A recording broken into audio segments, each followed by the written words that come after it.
Tangina na plus 500. Mm. Oh, pas ako sa ay, ayos na pa ako 800. Mahigit. Pagkatawag ko yan, mali ako ng tip eh. Ano ang natip? Gagawin lang sana ng isang ano yan eh, 500. Magkano niya pinatang lagay doon? 500 nga. Oo. 300 yung booking. Oh, hindi pwede yun eh. Sa...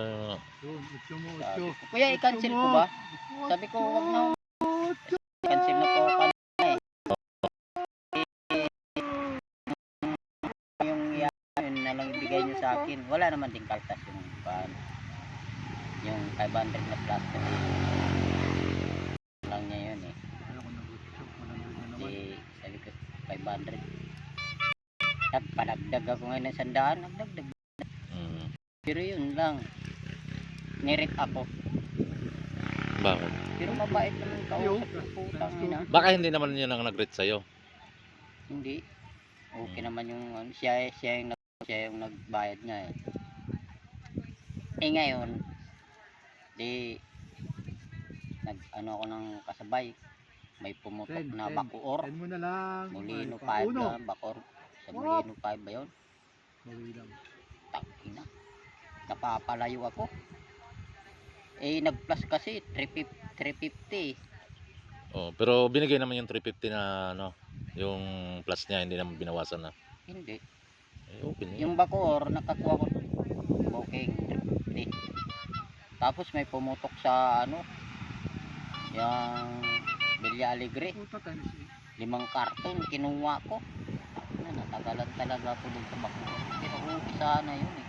Pero dapat hindi ako kumuha ng bakor. Papalayo. Kaya yun ang mahirap kay Lala, no?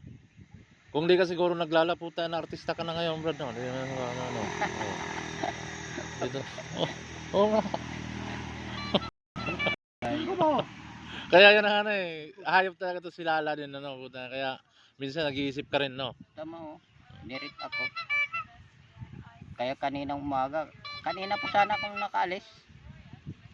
Panay ako LTO. Pag ganun pa lang, ang daming Makati kanina. Sinorosis lang. Kuha kagad di Bansur eh.